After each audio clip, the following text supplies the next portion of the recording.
Hi, my name is Jules, and I am a consultant.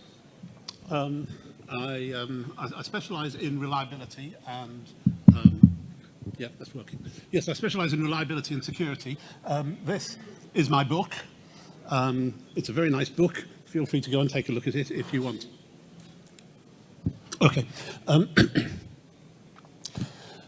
Now, as a consultant, I get to see the inside of an awful lot of companies. And every time I ever go in, I always hear the same thing from the development team. I'm sorry. We didn't intend it to look like this. We started with the best of intentions, but somehow we've got drowned in technical debt. It happens the same way each time.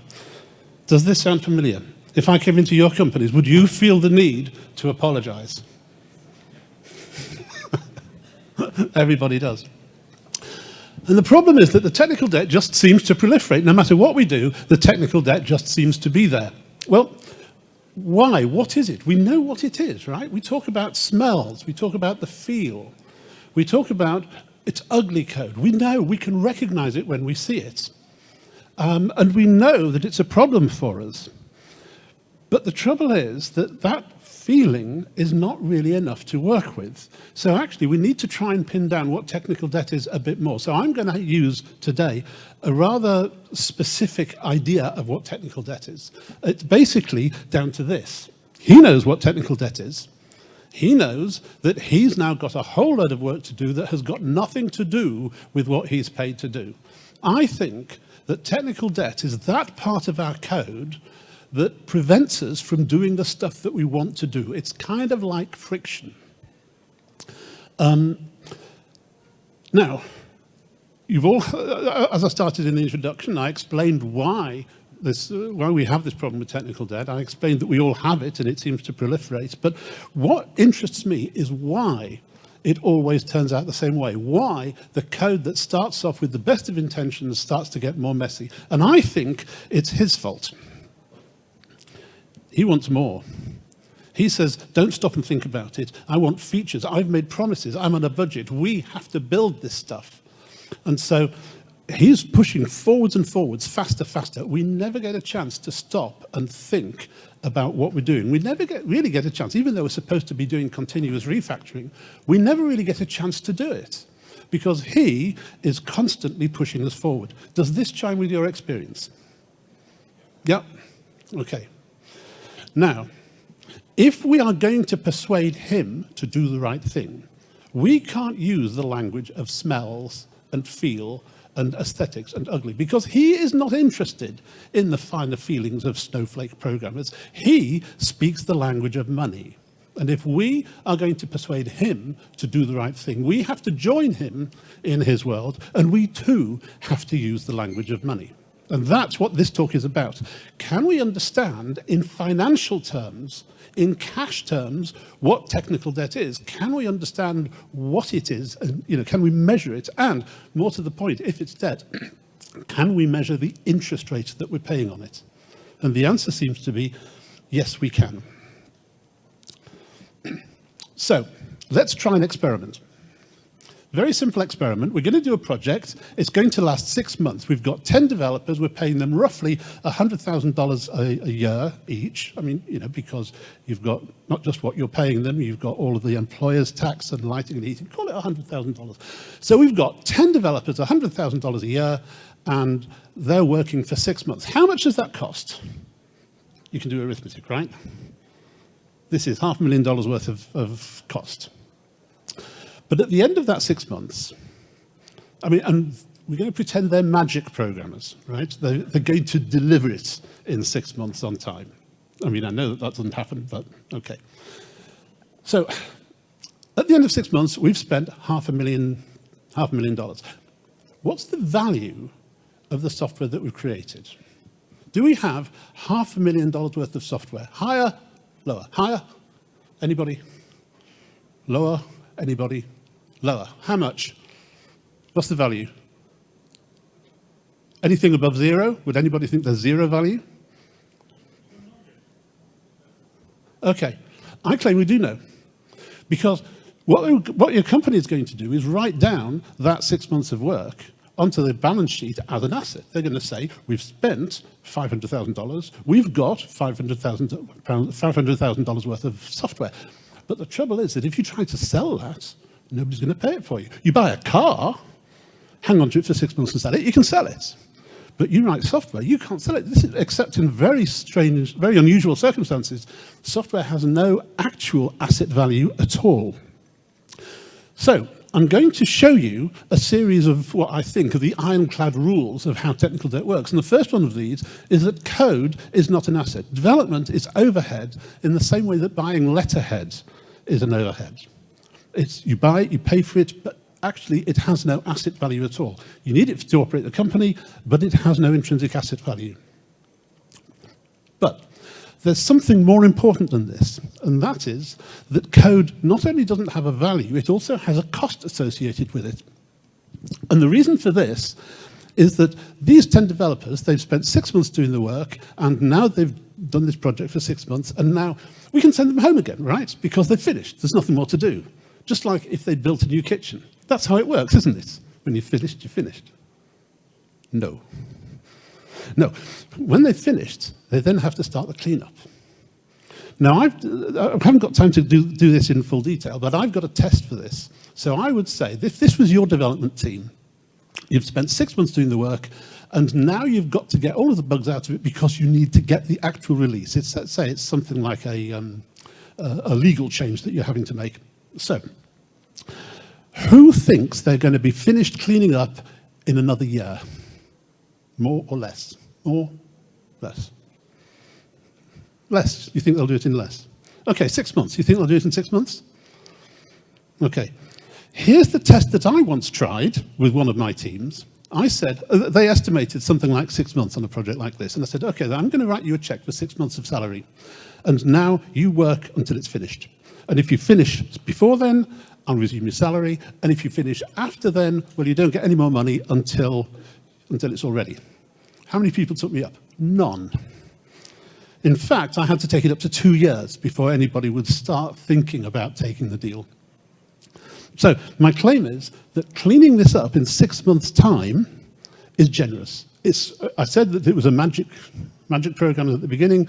If they're going to clean this up in 6 months and get it really clean in 6 months, ready for this regulatory change, then this is still magic programming. But the point is that we've spent $500,000 writing this software, but we've not finished. We've got to keep paying for it. All software needs maintenance. So software is not merely zero value, it is actually a running overhead. It's a liability. You have to service it in the same way that when you buy a car, you've got to pay road tax and insurance and all of those other costs of running a car. The same is true with software. Software is liability. Zero value, all liability. And we're going to try and understand the nature of that liability.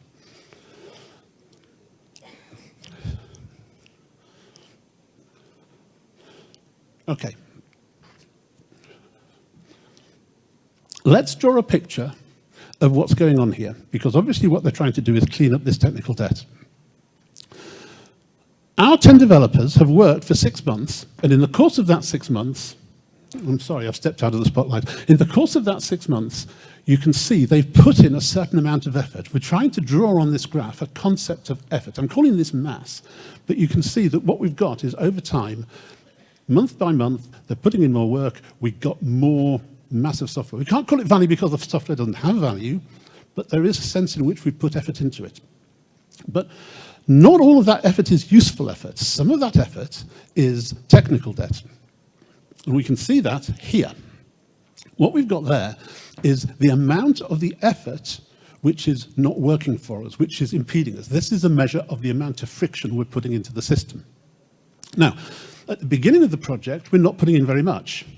It's nice, clean development, but as the project wears on, we're putting in more and more friction, more and more debt, and the velocity is slowing down. So what you're seeing here is that even though the effort is staying consistent, the actual value that we're putting in is dropping.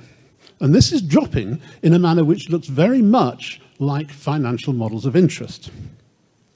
Now, let's take the next 6 months. In the next 6 months, we're going to stop all the feature development, and we're going to try and take out the debt that we've been putting in. And that looks like this. So here you can see the value. Oh, yes, you can see the value that we're putting in hasn't changed, has stopped, but the debt is being eaten away. And what we're going to try and do is figure out how much interest it's going to be costing us, how much interest that debt is costing us, to have a profile like this. Now, in this case, we're getting to the 6-month point. We've got about 3 months worth of value. 3 months worth of value, 3 months worth of debt. By the end, by 12 months, we've got 3 months worth of value, no debt, but 12 months of effort. And this is typically the kind of damage that technical debt does to a project. So let's look again at our laws. Debt comes from doing work. Every time you make a change, every time you do any kind of development in a code base, you are introducing new debt. It's inevitable. It's kind of like a tax on the work that you do. It's a sort of a friction. But in addition, if you don't do work, if you just sit and leave it, then that also accumulates debt. You saw that as we were trying to do the refactoring.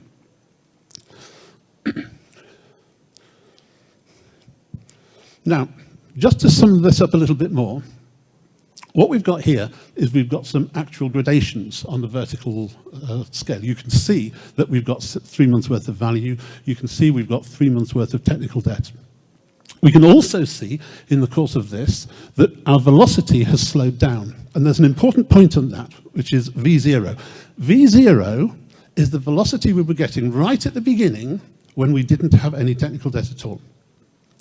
The velocity drops because we're building up more debt, and that's slowing our ability to deliver value, which is precisely what velocity measures. But at the point when we switch over to refactoring, obviously the velocity drops to 0.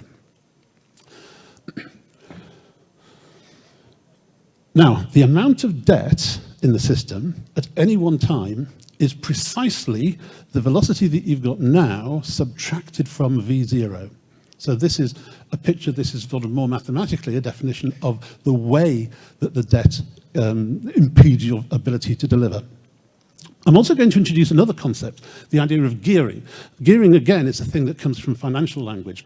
And this is the ratio of debt to value. It's sometimes the amount of leverage in a company, the amount of debt to assets in the company.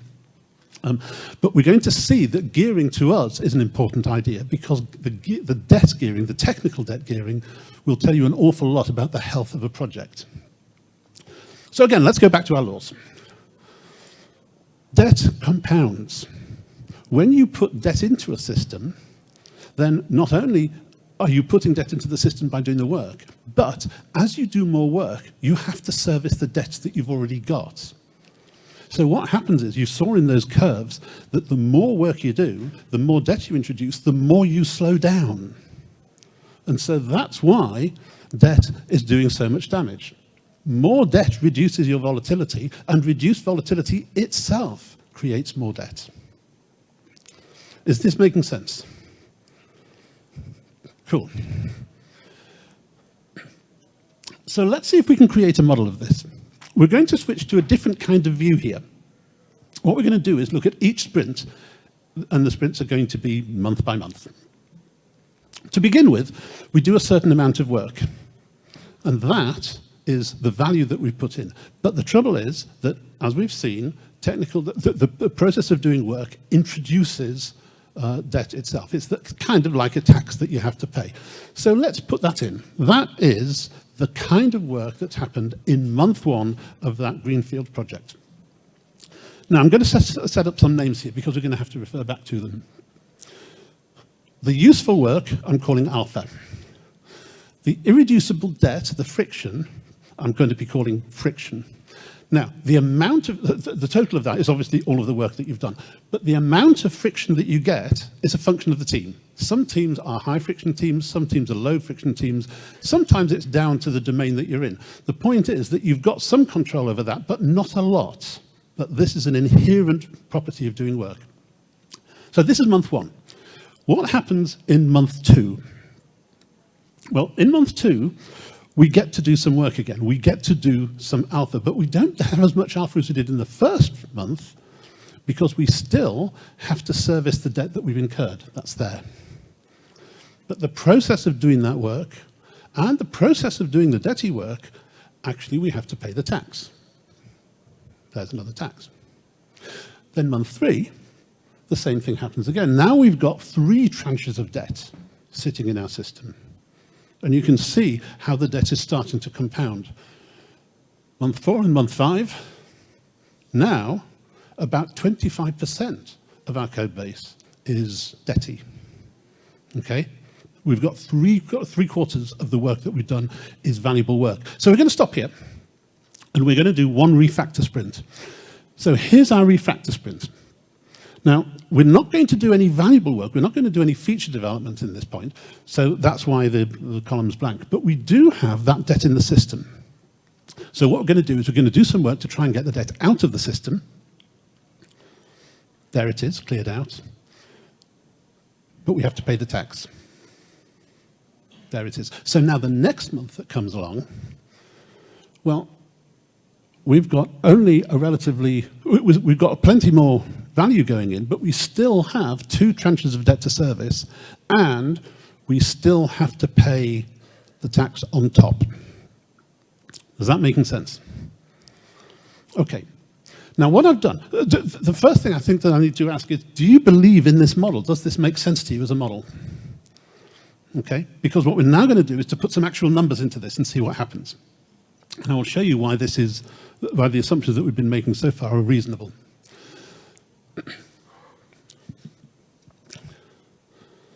If you want to take a picture of it, take a picture. You won't be tested on this. But this is basically the system of equations that describes the process that you're about to see. Right at the top, second line, that is the standard financial formula for effective annualized rate. When you compare the rates on credit cards, this is the formula that they use to compare them. And I've taken that directly without changing it. And so this is one of the reasons why you can take this back to the boss and it'll make sense to him. Because your boss, who is a financial man, does understand this formula. I've got this set up in a spreadsheet, which is here. And I'm going to invite you to take a look at it, to download it and play with it, because the idea is that you will be able to apply this spreadsheet to your own code repositories and get the numbers out that you're about to see. Okay.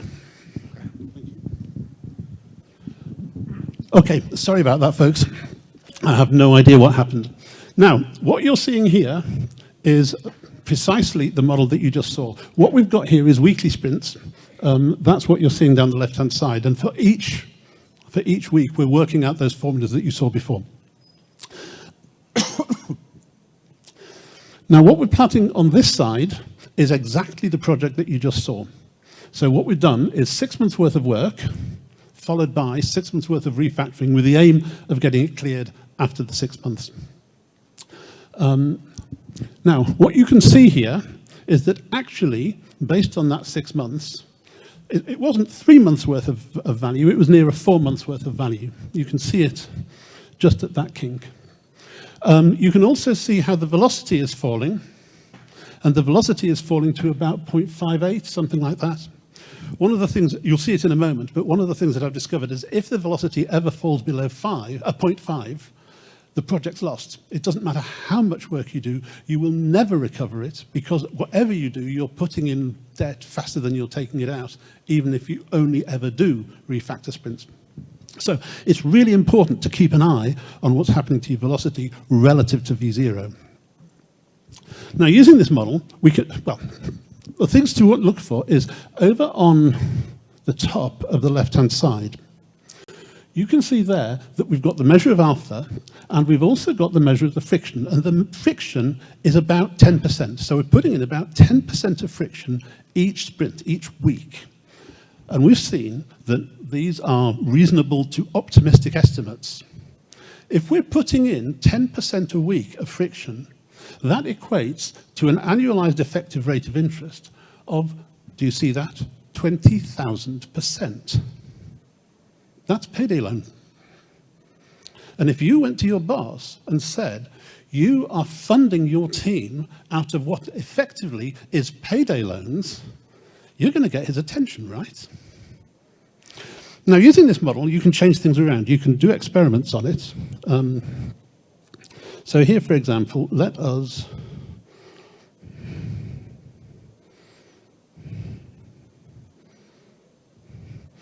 just keep developing.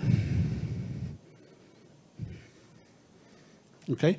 So you can see here that what's going on, we're keeping on developing. We didn't stop and do the refactor sprint, but what we did get, the velocity kept on falling, not as quickly as it was at the beginning, but the velocity kept on falling.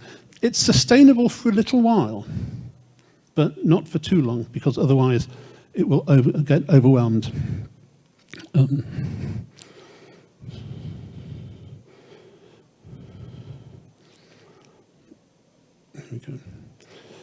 We can change the amount of work we're doing. Okay, what we've done here is we brought the friction down by only 0.5%. And yet, look at the effect it's had. You've got significantly more value at month 6, and you can see that we've cleaned up much sooner. So you can see that very small effects in the actual interest rate that you're paying in the actual friction has very significant effects on the development of the project. Okay.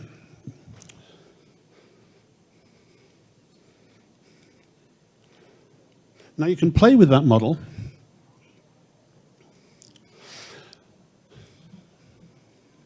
And what you can do is you can create a set of numbers which kind of match what's going on in your code repositories. You can estimate your own velocity from the code repositories.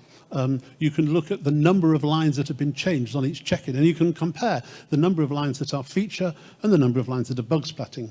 You can compare the number of lines that your team is putting in now compared with the number of lines they were putting in earlier on. You can even start a greenfield project. You can start a spike sometime, and you can use that to get an accurate measure of V0 for the team that you've got. So there's all sorts of ways that you can characterize these numbers. And then what you can do is you can adjust the interest rate, you can adjust the amount of work that you're doing, all of these sorts of things, everything that you know from your own records. And you can try and match that to the curves. And that will give you an accurate measure of how much debt you've got in your system, what your actual velocity is, and what your friction rate is. And so you can actually use this model to calibrate all of the projects that you're doing. And then you can take these models back to your boss. Now, what we've got here is some summaries of that project that you just saw. This is that same team paying 10.6% interest, 10.6% friction. And we can take a few numbers out of this. We know that the alpha is 89.2. We know the friction is 10.8%. We know that the effective interest rate is about 20,000%. We know that the maximum amount of debt was 9 weeks, 19 weeks, of course. The total value that we got was just about 17 weeks, and that happened at month 6, of course, because that was the point at which we stopped the feature development, so we weren't putting in any value until after then. The total expended effort was 52 weeks. That's the whole year of development, which means we have an efficiency of 32%. The efficiency means the amount of value we get for the amount of effort we've put in. So this is 3 developers doing the work of 1. Our minimum velocity turned out to be 58%, which is in the dangerous region. And this is why an awful lot of projects get into trouble that you can't rescue, because the velocity drops below 50% of V0. There's no event horizon, there's no explosions or anything, but at that point, the project is starting to run out of control. You're in your plug hole phase. But we're going to try something different. And this, again, is the same model. But what we're now going to do is refactor every time we've got enough debts to be worth a week of refactoring. And that model looks like this. Now, at this point, you can see we go in 4 weeks, we do 1 refactor sprint. And we've hardly got any debt at that point, but we've taken it out. Then at 5 weeks after that, we do another refactor sprint. At 6 weeks after that, and these refactor sprints are slowing down. Now, you've heard this, right, from Agile. Refactor early, refactor often. Well, this is the proof of this. This is why you have to do that. But once you've got those first initial stages, the things that are laying down the architecture, the things that are laying down the decisions you're going to have to live with for the rest of the life of the project, you have to get these right. That's the debt, which is doing all of the damage downstream. So get it out as soon as you possibly can. Once you've done that, then actually it becomes a lot easier to run the project because the debt isn't increasing as fast as it was before. So by the time we get to the end, we're refactoring every 10 weeks, one refactor sprint every 10 weeks. But what about the boss who's saying faster, stronger? Well, take a look at these numbers. Our total accrued value after 12 months is 38 weeks out of 52. So that gives us an efficiency of nearly 73%. It's more than twice the efficiency that we had before, right? This is 4 developers doing the work of 3, instead of 3 developers doing the work of 1. In week 26, we've got, check it out, 17 weeks of value. Exactly what we had in the previous model. But now we don't have to stop. Now we can keep on going. And we get to the end, and we've now got 38 weeks in total. Our maximum debt was only ever a week. And our gearing is down at 5%. Our gearing before was at 100%, which is real scary. Now our maximum gearing is 5%. So look, here is a clear picture. Even when you're running frictions of 10%, which is interest rates of 20,000%, this is the picture of how you keep it under control. It's by refactoring early, refactoring often, and keeping a really close eye on your velocity.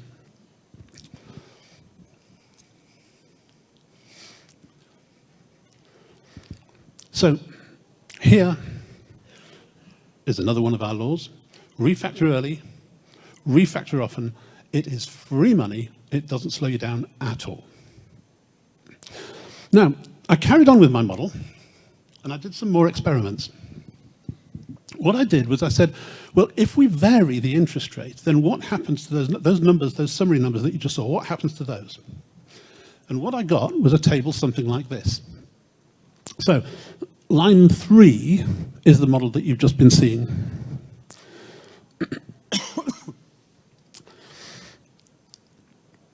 You can see that our cleanup week is 26. Our cleanup time is 26 weeks. But as we reduce the friction down through 9% and then down to 6.5%, you can see our cleanup time shortens dramatically. You can see that actually this is generally a much healthier project. If you can find the sources of your technical debt, and in fact, this is something that we can talk about, but we haven't got time to talk about it now. But there are things that you can do to take active control of the rate at which you're putting debt into your system, and they're, again, free money. Then you can get these numbers looking very, very healthy, and you can create very safe projects. They're in no danger of going into that critical area. But the other thing is that at an interest of 13%, which is not much higher than that 10%, it's only a marginal increase, there is no cleanup.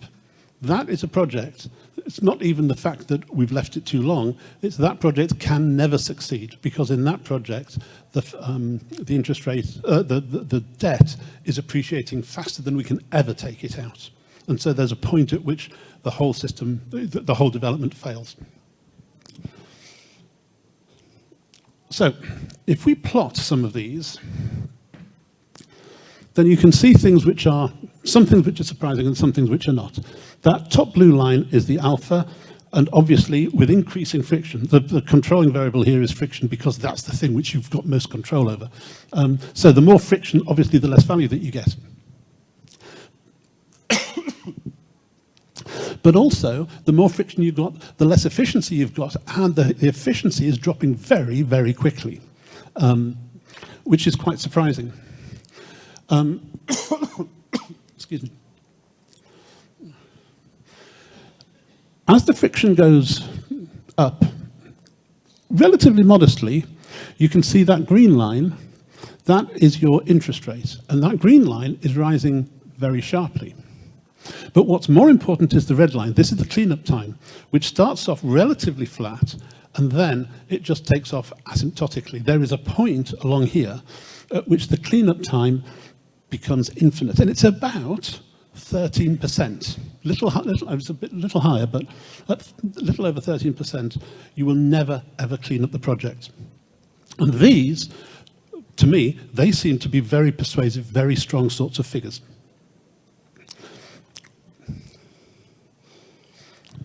So, back to our laws. Keep a close eye on friction, because friction is like the pulse of a project. The friction tells you exactly what sort of health you're at, particularly if you can calibrate against V0. The friction will tell you when you're getting into trouble and when you really need to take remedial action before it collapses. But the other thing that you can do, it's slightly harder, but keep an eye on the friction as well. Make sure you can measure the friction and then make sure that you can do something about it, because that, again, small changes in the friction, like you've just seen, will make a great deal of change in the behavior of the overall project.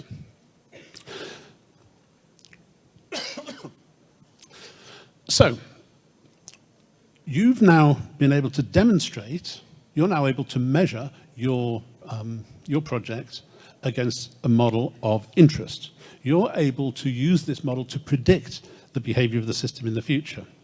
And this is expressed in mathematical language, in financial language, which you can take to him. And when you explain this to him, that you have got, for example, 3 programmers doing the work of 1, and that you're paying 20,000% interest on the mess, he is going to turn into that.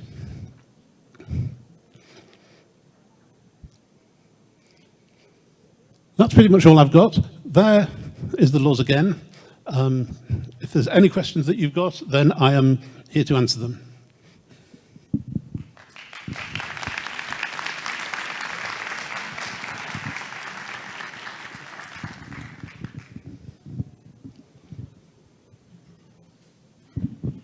Do we have any questions? You want to take a question? Right. You're going to have to use that microphone. Yes. Tell them to live that one up.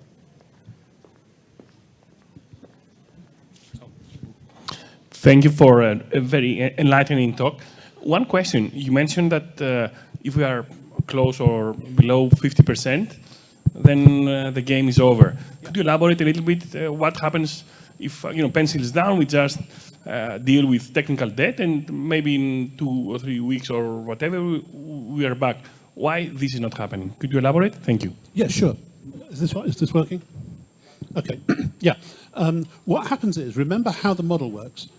We do a week's worth of work, but only a proportion of that is doing any value, and the rest of it is the tax it's putting in the debt.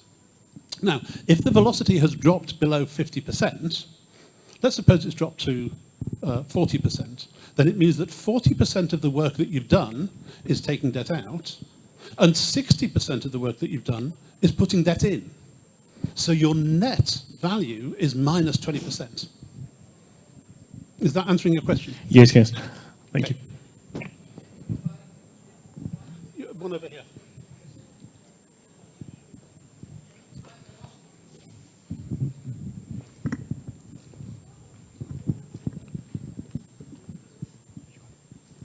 Excuse me, can you define velocity?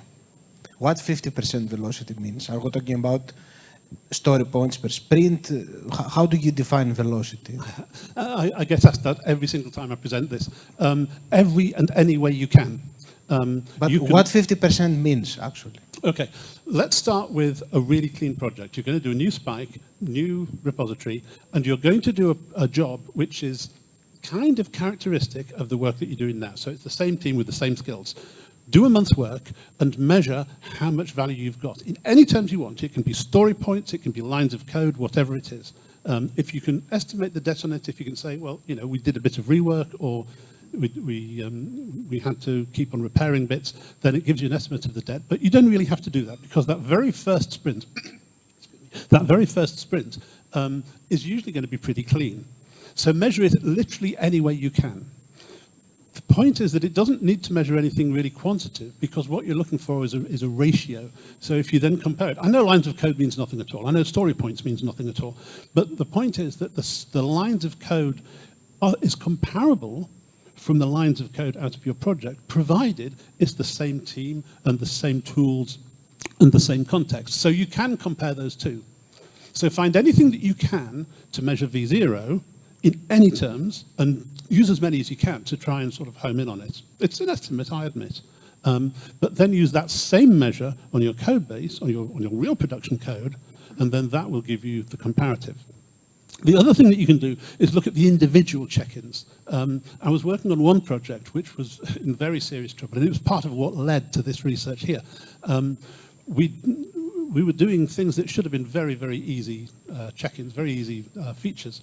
But they were taking ages. A 2-week job was taking 6 months. And when we went and looked at the code base, we measured that out of every 100 lines that were checked in, 2 had anything to do with the feature, and the other 98 were bug splatting everywhere else. Well, that's strong indication that the friction is somewhere around 98%. The value, the alpha, was about 2%. And needless to say, that project was walking dead. So find every measure that you can. Is that answering your question? Yes. Okay, any more that I can answer? 1.5 minutes for a question. Do we have another question?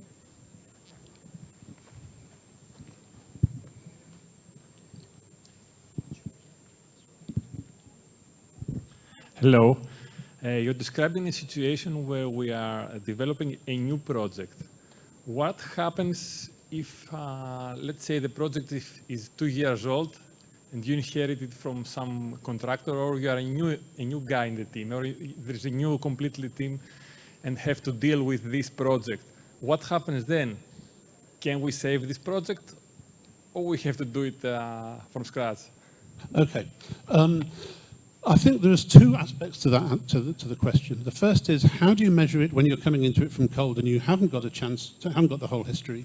And the other thing is, what happens when your entire team changes and your assumptions change? Well, when your entire team changes and your assumptions change. You're starting again. You've got to recalibrate. I don't really have an answer to that.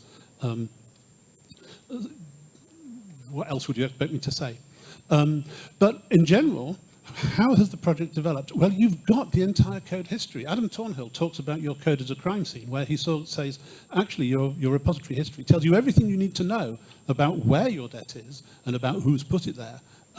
You just need to be able to interpret the history correctly. And I think that he's dead right about that. So if you want to know what your V0 is, then you can actually, and you've got it all the way back, you can go back to the beginning of the project and you can do the kind of counting and the kind of estimates that I was talking about in the last answer.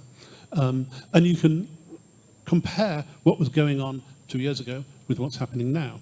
A lot of projects don't start from greenfield. A lot of projects just sort of grow and grow and grow and grow bits. So in that case, you have to take a snapshot view, which again is about counting lines of feature versus lines of bug splatting.